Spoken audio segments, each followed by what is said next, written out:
Good evening, everyone, and welcome back to BNC World Headquarters. This is Prime News. I'm Laverne McGee. And I'm Fred Hickman, just past the bottom of the hour. Today, New York Governor Andrew Cuomo announced drastic new measures to stop the spread of the coronavirus. No gatherings of more than 500 people starting Friday at 5 p.m. Eastern Standard Time. And the show will not go on Broadway. Yeah, can you believe it? All 41 Broadway theaters will close, causing chaos to the spring theatrical calendar. BNC reporter Ashley Liotus is in Times Square tonight, and she's reporting live for us. Ashley, good evening. Strange days. Yeah, guys, very strange, kind of eerie feeling up here in New York City. Now, a lot of people aren't really panicking just yet. As you can see, I'm here in Times Square. It's definitely a little less crowded than it would be on a normal Thursday evening around this time. But again, Broadway shows are dark starting tonight, so not as much going on. And as you mentioned, Governor Andrew Cuomo announcing that ban on public gatherings of more than 500 people starting tomorrow at 5 o'clock.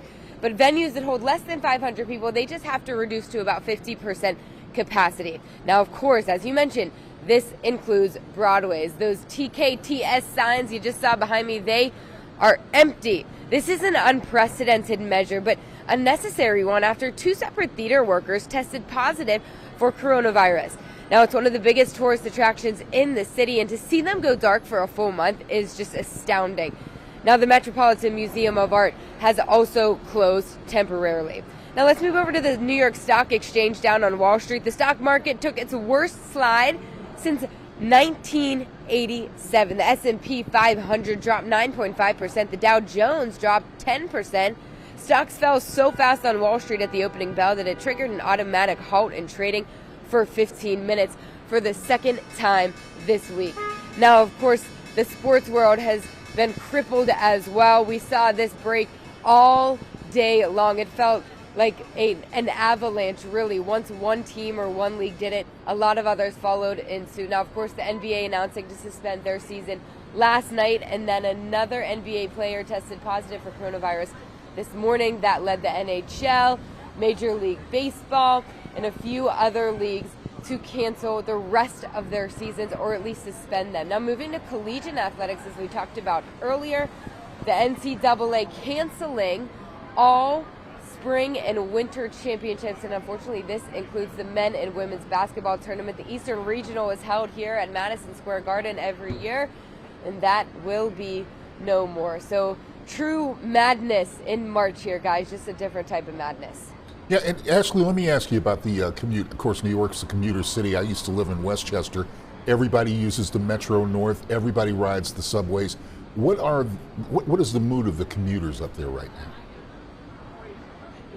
Yeah, that's a good question, Fred. I am traveling around this city for different jobs. I have a couple different offices, especially down here near Times Square, and another one over near Penn Station. And I can tell you, I think it takes a lot to shake up New Yorkers, right? It seems to be that way. No one is very panicked at this point. Of course, everyone's using a little bit more caution than maybe they would elsewhere. You know, even me personally, I'm washing my hands more, making sure maybe I don't touch as many things when I'm out and about, and using some hand sanitizer. But as far as people wearing masks and gloves, it might not be as many people as you think. Every once in a while, you'll see someone walk through the crowd or come onto the subway with a mask. But other than that, not too much has changed. It's kind of business as usual. But I can tell you one thing, whether you're walking down the street or on the subway or even at the nail salon, everyone is talking about the coronavirus. So, Ashley, tell us more about Broadway going dark. Yeah, so you can see some of these TKTS signs behind me. They are dark. There's no shows going on, and this is going to be at least until the week of April 13th. So here's the thing. It's causing a little bit of uproar since that's only 10 days before the official cutoff of the eligibility of Tony Awards. So as far as that financial aspect we did touch on earlier, it's tough to say how big of a financial hit that Broadway is going to take because they're planning to come back around April 13th, but no one really knows exactly. I think we all would love to put a timestamp on this thing and say, hey, listen, this is when things are going to get back to normal. We're going to open everything back up at this point. But at this point, we just don't have the information to be able to do that. And I think it's going to be a day-to-day, even week-to-week thing, at least here in New York City. Guys. All right, Ashley Liotus reporting from Times Square. Thank you so much, and we'll speak to you soon.